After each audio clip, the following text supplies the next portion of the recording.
Today I'm going to explain what happened exactly my Kundalini awakening. What was the experience itself? What did I do exactly on that day that would trigger it? And also, at the second part of the video, I'm going to explain it step by step. What happened in my brain and in my nervous system that I have analyzed with AI, with three different types of AI. This video is the depth, going into depth part of the experience itself, and this is the first part of the series. If you want to see a quick recap of the whole process, you have to watch my previous video. That is the intro of this series, and it's going to be down in the description section. And now I'm going to share the exact experience I had, and I really want to point out a few things.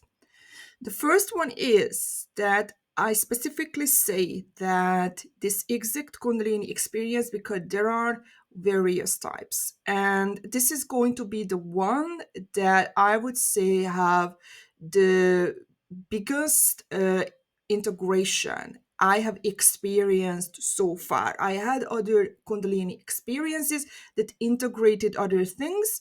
One of them was actually caught on a brain scan. I got a brain scan, so that's why I can see it more scientifically what is truly happening in the brain. And another thing I really, really want to point out, and I cannot emphasize this part, is that Kundalini awakening is not a goal.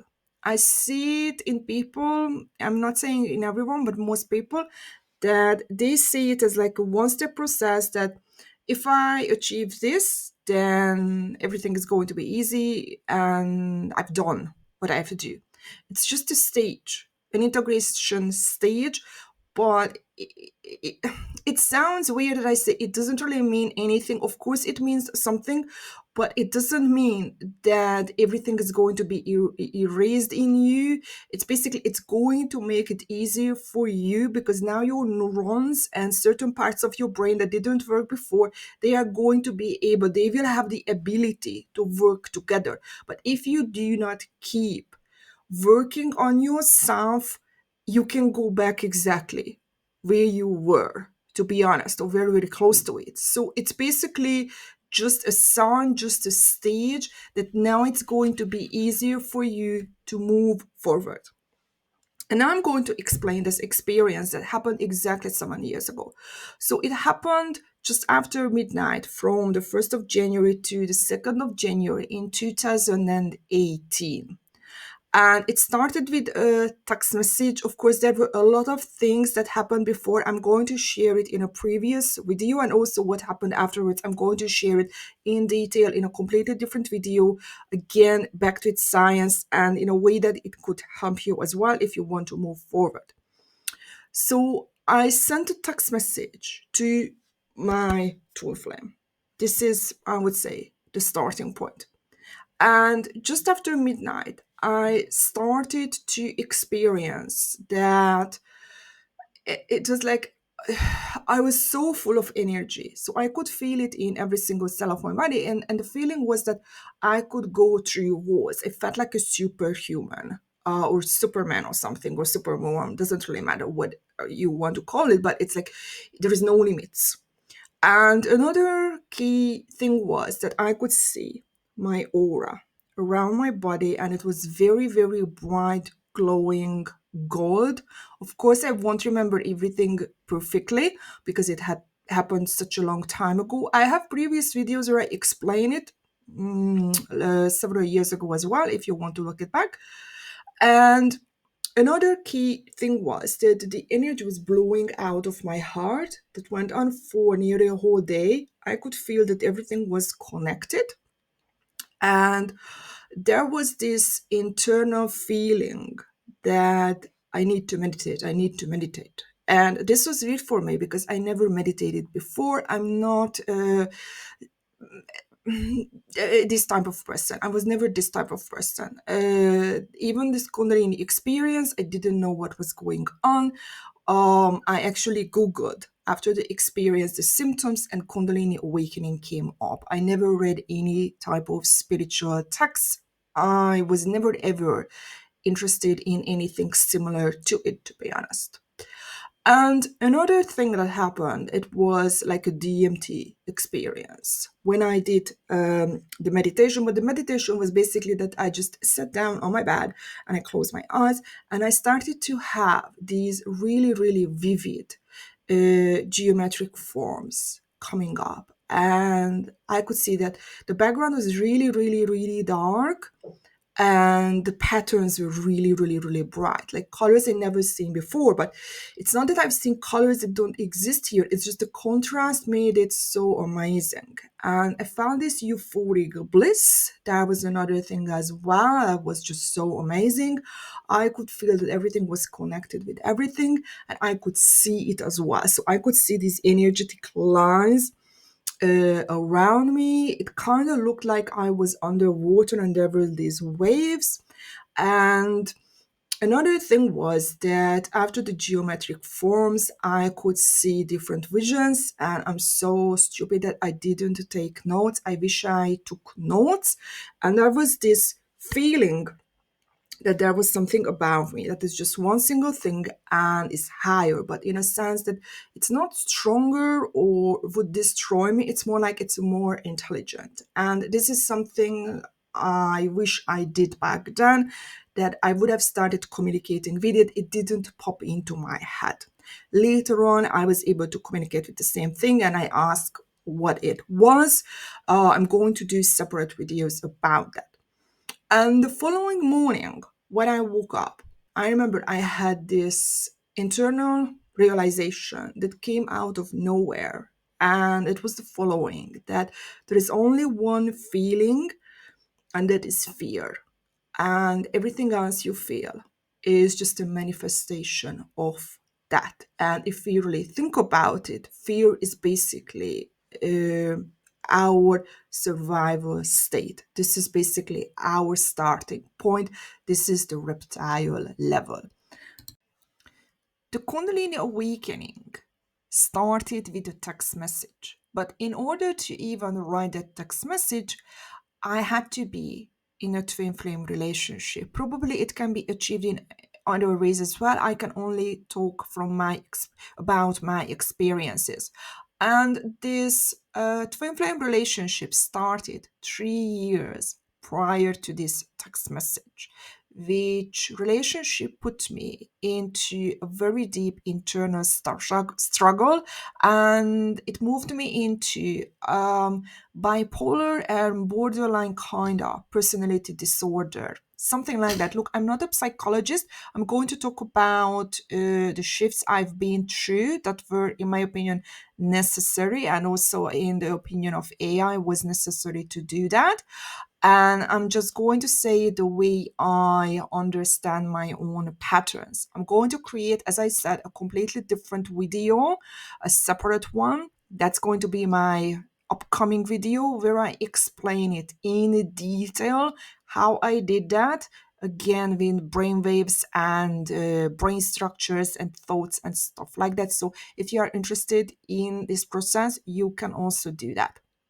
So by the time I was in a very, very fragile state, I couldn't understand myself why I was so obsessed with this person. I remember I had this thought, I don't understand why I am so obsessed with this person, because previously I was an avoidant.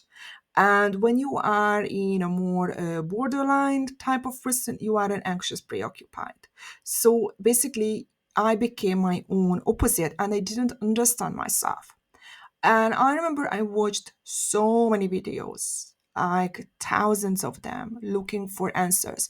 And generally, when you start looking for videos, you try to find the problems with the other person, in the other person. Of course, you are trying to find videos that would reinforce your own belief that you are the victim, you are the good one, whatever. But there was this specific video about twin flames that that told me the following, that twin flames are mirror source. This was the very first video that didn't talk about a romantic bond, or that you were meant to get, or you are meant to be together and things like that. So it wasn't about this delusion, it was about confrontation. And it said that twin flame is a soul accelerator, a spiritual accelerator, and the key here is that they mirror the core wound. The wound is exactly the same. You have to find the wound, and they are supposed to wake you up, basically. And this is when I started to look at this relationship very, very differently. So this was basically the during the previous days prior to this text message, where I recognized this pattern of the avoidant and the anxious preoccupied, and I was looking for the sameness. And when you are looking for the sameness, because this is what happened, that when you find a core wound, it's in data, because this is basically the core. This is the, I would say, the universal truth. Then, in order to access that, you have to go into theta brainwaves. But in order to find this sameness, I was actually explaining him.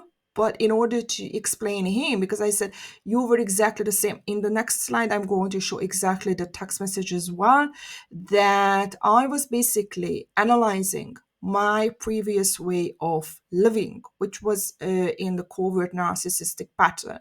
When you are in narcissism, or even just narcissistic, you are unable to see your internal state. But I was in theta when I was at that state, when I was writing the text message.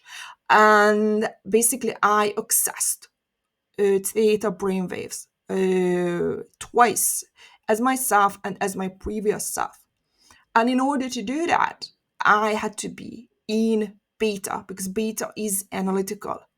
And when you are processing, and also when you have to write a text message, you have to articulate, you also have to be in very, very dominantly in a beta to express yourself. And that's when alpha is going to create the bridge itself, and the aha moment is going to be gamma brainwaves. So this is basically the rough idea of what happened, but now we are going in detail. So this is the text message I sent right before the Kundalini awakening. This is the actual trigger. This is when I had to use all parts of my brain all at once. And of course, I'm not sharing everything. This is, I would say, the essence of it, and it's enough. This is the exact text message that I shared with AI to analyze what exactly could have happened. I said how I used to be before, how I was meanwhile. So I gave a lot of information to AI to understand what was triggered, which part of the brain had to be used, which brain waves had to be used in order to even write a text message like that. And I gave my internal state to analyze what exactly happened. So you can pause the video to read it. I'm not going to read it out loud. And every single slide I'm going to share here in this video is turned into a website as well. And you can find the link to this website in the description box below. And here we can see it from a nervous system perspective. I really like the Polyvagal theory. A few years after my Kundalini awakening, I was moved from one part to another part. That's when I realized that there was something in the body. And later on, I've seen a video about the Polyvagal theory, and that's when I recognized what happened. I was at the back of the body. That is where theta brainwaves are, because this is how the system works, that the back of the body has the fight and flight. This is a more primitive one. And kind of this is how it works, that the energy goes from the back of the body up to the head, and from the head on the front of the body there is another vagus nerve, and it comes down, and this is how it makes you feel. And if you see it on the more unconscious level, so basically under the heart, it has two parts. The orange color one is the fight and flight. So if someone is very, very emotional, it's going to be more connected to whatever is at the back of the body. That's why they are so angry, because this is the angry part basically. And the red one is basically the shut down or the freeze. That's why we say fight and flight or freeze, because these are the more ancient ones in a sense. And the very last one, it's also on the front. You can see it with green. This is the social part of the vagus nerve, where you can see it goes down to the heart. This is actually what reaches to your heart. This is what makes you what it makes you feel. But of course, it really depends on how interconnected your brain is and how you process it. And I want to tell you something, that Kundalini awakening didn't make me feel better. I still have to work it through. This is something that is missing from me, because this is what I repressed. So for me, the front part is in freeze, basically. And what we have to know about this is that this is also something that got interconnected. I had to access both parts of the vagus nerve to recall these memories. So the back of the body and the front of the body, the neurons or the nervous system where the traumas are stored. This is where your body stores basically these trauma loops. There is even a book about it. The body keeps the score, and it had to be recalled and reconnected with the brain basically. And this is what gave this blow effect. I'm going to talk about it later, that they synchronized. And of course, there was a consciousness shift when all of these parts basically synchronized at the same time. And these separate selves that I have created, basically, they became integrated. And the Kundalini awakening represents a mental shift that basically created a physical shift, because the nervous system also integrated.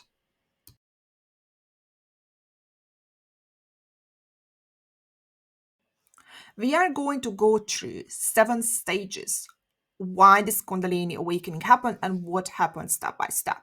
The first stage is that there had to be actually a type of brain and nervous system that even allowed this to happen. And for me, it was that I used to be in covert narcissism. Since I grew up in a authoritarian household, in an authoritarian, traditional, very religious country as well. So this is where you basically repress yourself and repress what you want, what you desire. And later on, I'm going to talk about it in a different video. It took me probably 7 years to get to the borderline personality disorder. I know it doesn't really sound good that from one personality disorder type you move to another one, but what truly happens is that in reality, both of these exist in you. To be honest, that's why they seem so similar. That's just my opinion, that they are basically the two sides of the same coin, and one of them is more connected to one side and the other one is more connected to the other side. And the idea is that you have both equally, so basically you become healed, because the you become coherent and you can become stable. Whatever is missing from one is going to be in another one, basically. And here what happened is that a more narcissistic person is going to be more connected to the head. So basically, they are very, very controlling of themselves. Basically, they can have this social mask, we usually say it, and they are very, very afraid of losing control. So they stay away from relationships in general. I can only talk about how I saw it. that I felt good with people where I could feel that I could stay in control. I didn't want to lose control over myself. And that was a very, very important thing.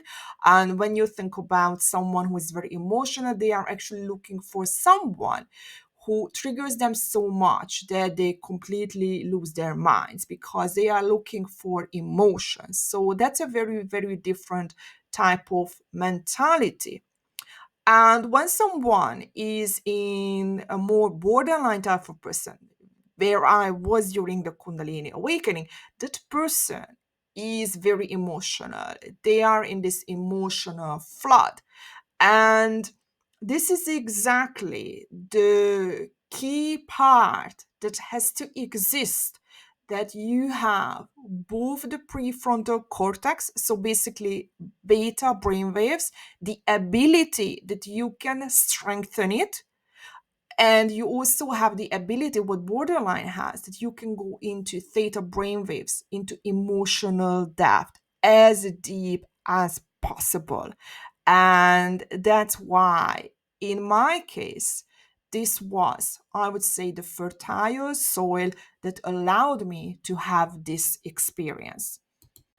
And this is where we get to stage two. This is the recognition, where again, you have to have a type of brain that has the ability to have access to these both depths. So it doesn't matter where you are.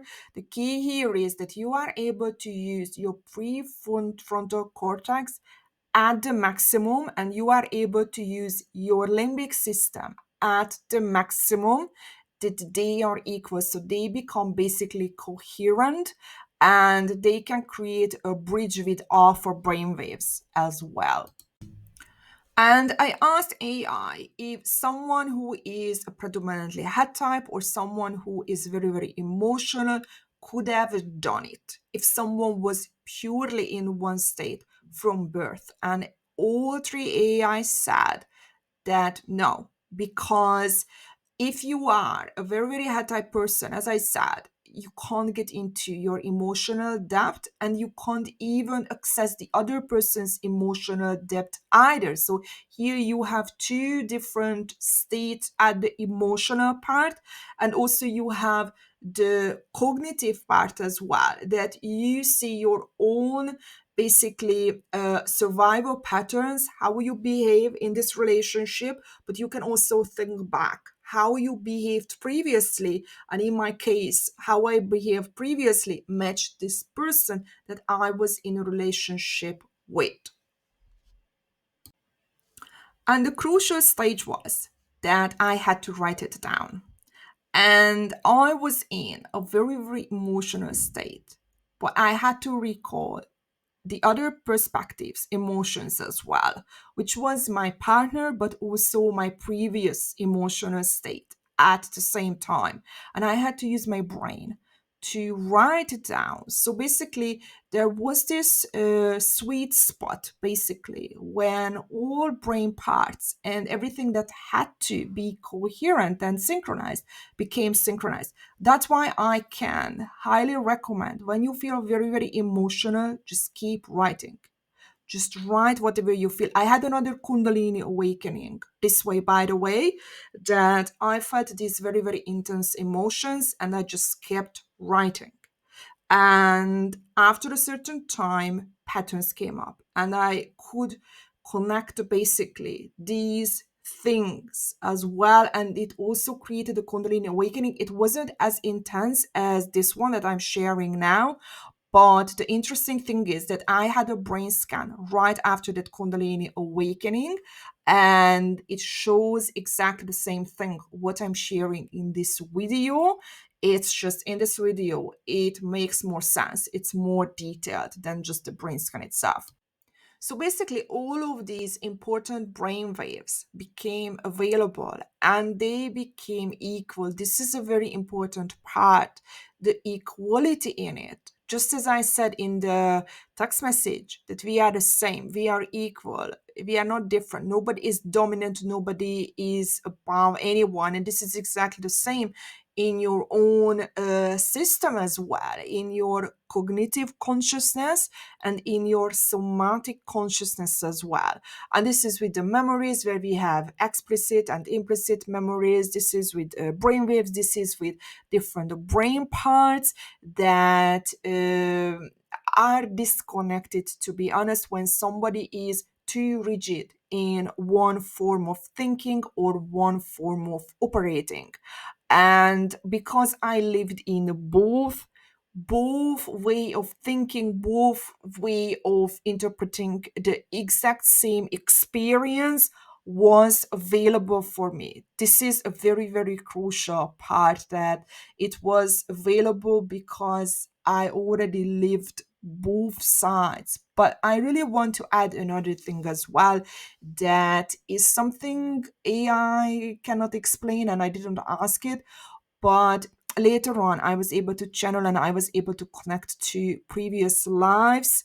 And one of the crucial thing is that for me, I was in an emotional state. So I was very, very connected to the mammalian state or limbic brain, or the borderline-ish, I would say, type of behavior in my previous lives. So that was very, very dominant in me. That's why I believe I moved so easily back.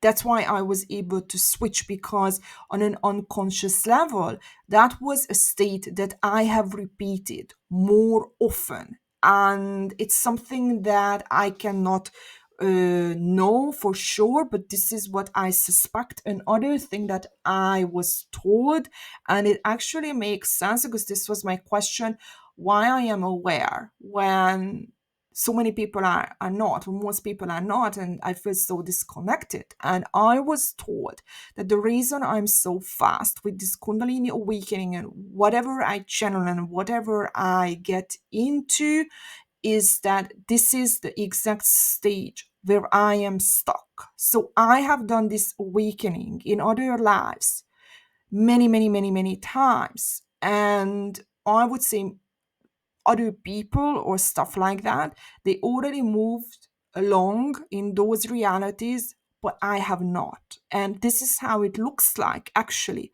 when someone is stuck. That on an unconscious level, it's going to be very, very automatic because you have done it, you have repeated so many times. So your nervous system is able to remember what has been doing and it tries to repeat it, but you consciously have no idea what's going on. And this is how reality tries to create balance in itself, because I am and you are just a part of wholeness. And this is how it tries to create a holistic balance, basically. And this is when we get to a stage, basically, this is stage 4, where instead of being defensive and trying to find what's wrong with the other person, basically trying to be judgmental, we are empathic, we are open to the experience of another person, and we are able to accept it on an equal level with ours. We don't judge, we accept. And that's when we get into alpha brainwaves, which is basically a calm system. And this is the bridge, it's a necessary bridge between beta and theta brainwaves. And I talked about it in my previous video, and I'm going to talk about it in detail, that when we look at the brainwaves of people with personality disorders, it doesn't matter which personality disorder you check, there is one thing that is going to be exactly the same in all of them, and it's either the lack of alpha brainwaves, or there is some issue with how the alpha brainwaves work and operate. And this is something I find very, very interesting.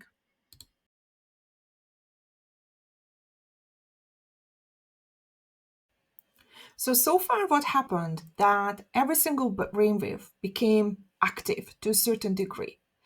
I had beta, alpha, and theta are the most active, I also had some gamma because there was that aha moment, and the delta because I had to reach the core. But the true trigger happened when my body naturally went into deep delta brainwaves. And this is what we all go through when it goes after midnight. So delta brainwaves are the most active between 2 and 4 o'clock.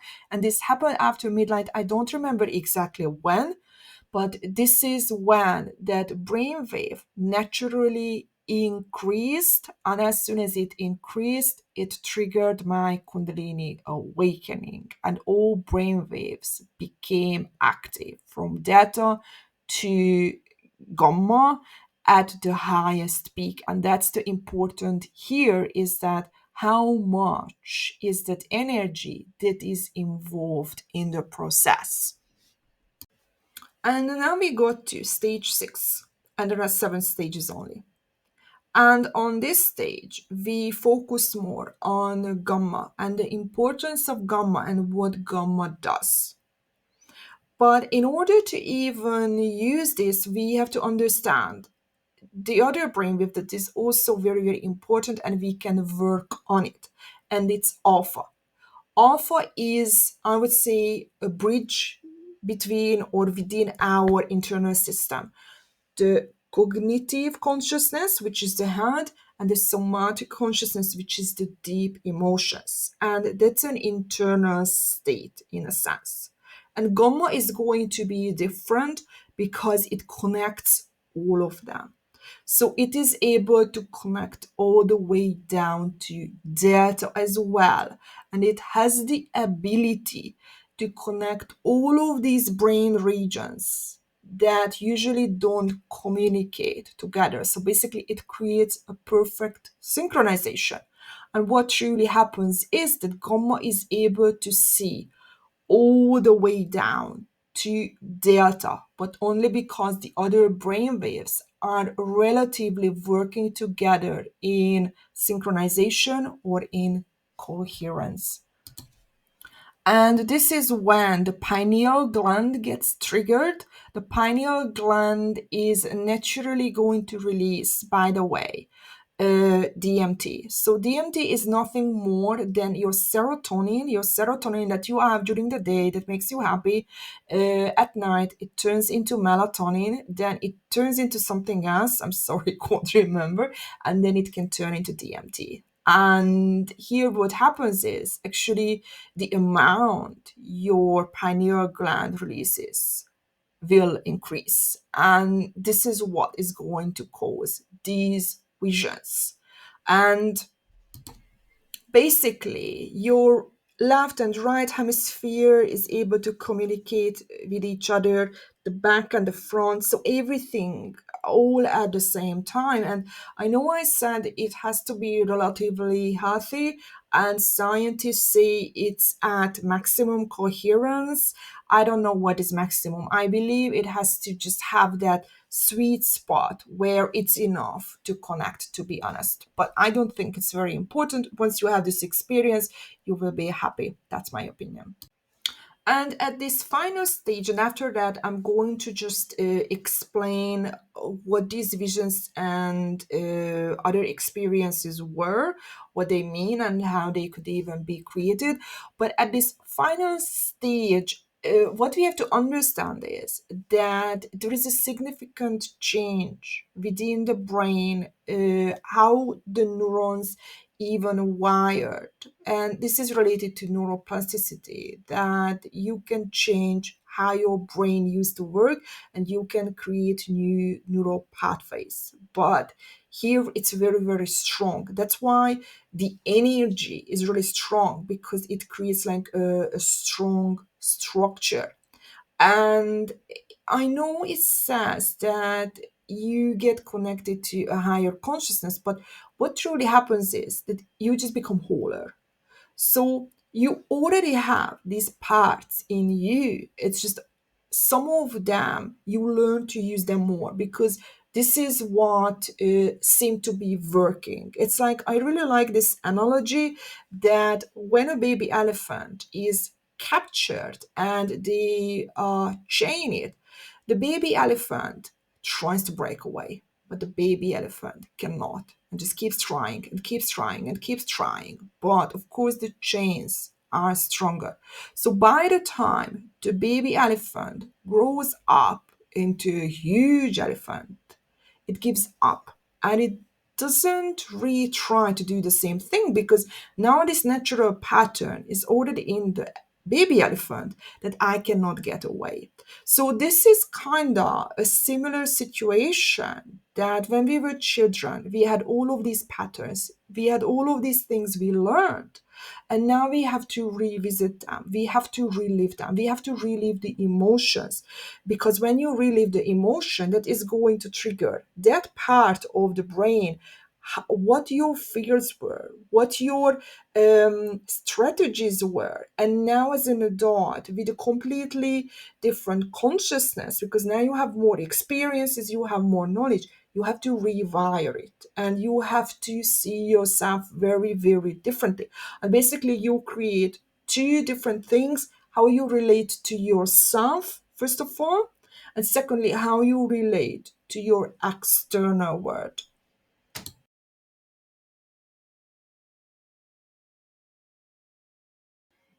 So far we talked about the Kundalini awakening. The Kundalini line is in the middle of you, and this is what I explained. And I'm going to explain other parts of this whole experience. And one of them was when the energy was blowing out of my heart. And as I said, it was a result of the vagus nerve, that the back of the body, that is theta, that's where I was synchronized with the emotions of another way of seeing reality. This was my previous way of living, and also it was the same emotional state of my partner. So both parts of the vagus nerve went into the same frequency and they were able to connect.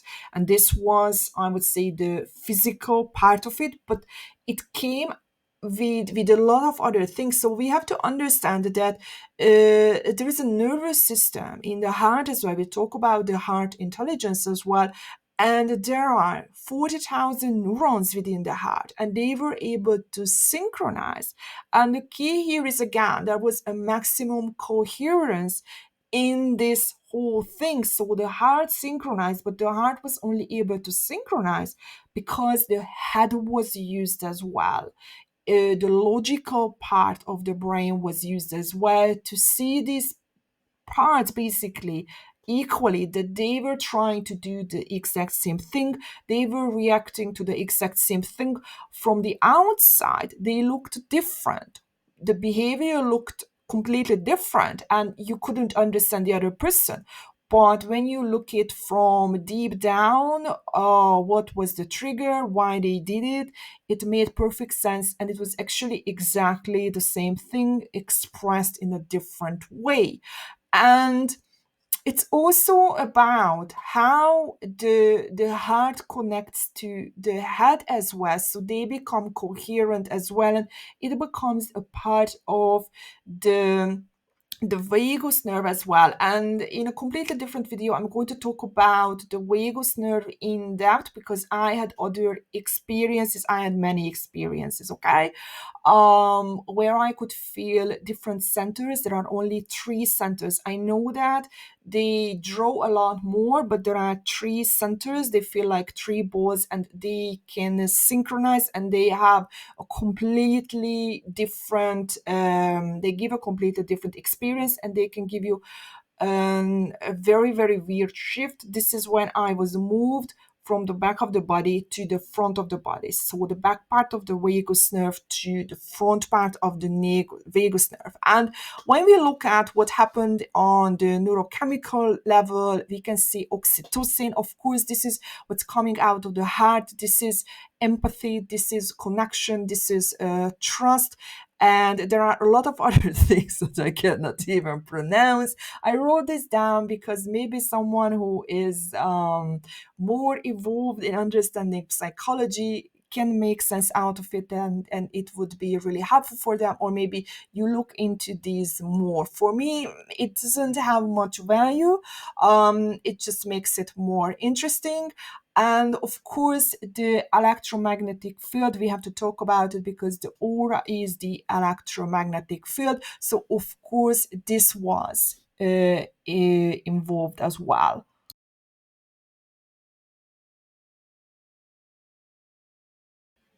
And now we get to the visuals. Why was the aura bright gold? And why were the colors so vivid?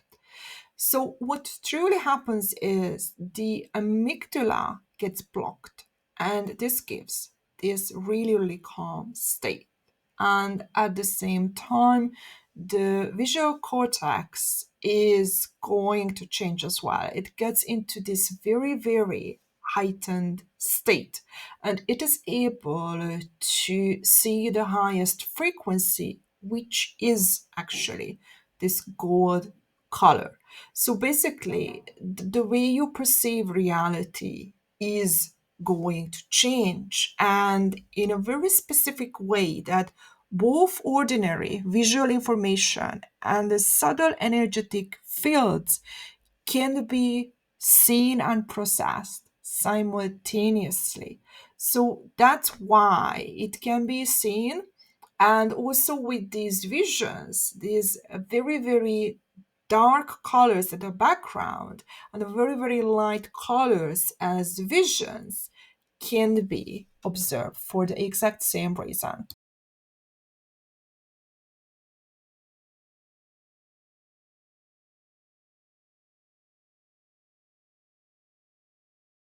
And now we go to this very, very last part. Why do we see these geometric forms that we call sacred geometric forms? And why can we see that geometric form that we call the tree of life? And one of the reasons is that everything becomes in a heightened state, in a heightened awareness. We become more sensitive.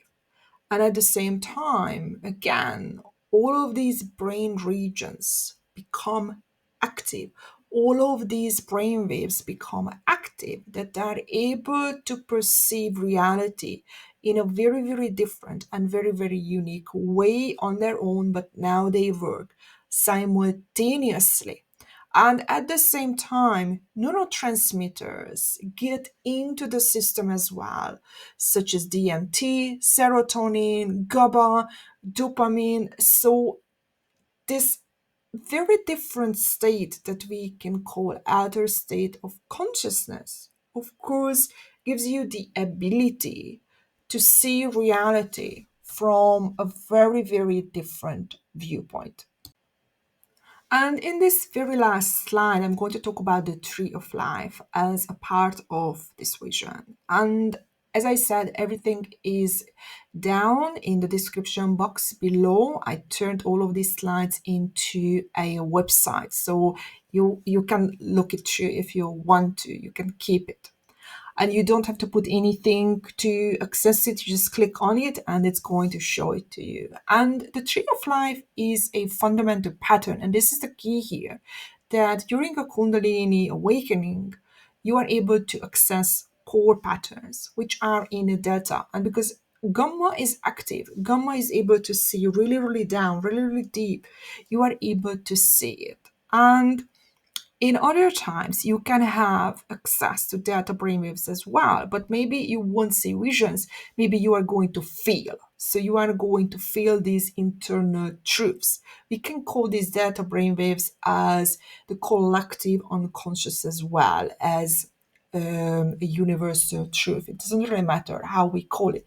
But the idea here is that your senses are heightened. You are able to see beyond and above. And at the same time, it's more holistic. And that's why what you see is so different than whatever you experienced before. But of course, as we are not staying permanently in this state, you won't see reality like this forever, because you would need those data brainwaves to be connected, and you will have the ability to access that, but it takes time and takes practice.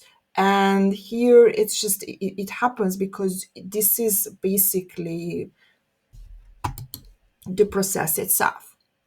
I hope this video was helpful for you. In my next video, I'm going to talk about the things I've been through prior to Kundalini awakening, what I have done, and I'm trying to explain it, especially focusing on brave waves, and I would say personality types, so you can analyze yourself and you can see your blind spots, what you have to work on, and what you can do if you want to achieve a Kundalini awakening. But I don't see it as this is what you should focus on, that it should be a Kundalini awakening. I think if you say it in a way that you want to understand yourself and understand others more, that is going to be more satisfying, because that is basically the goal, and the Kundalini awakening is going to be basically a side effect of it.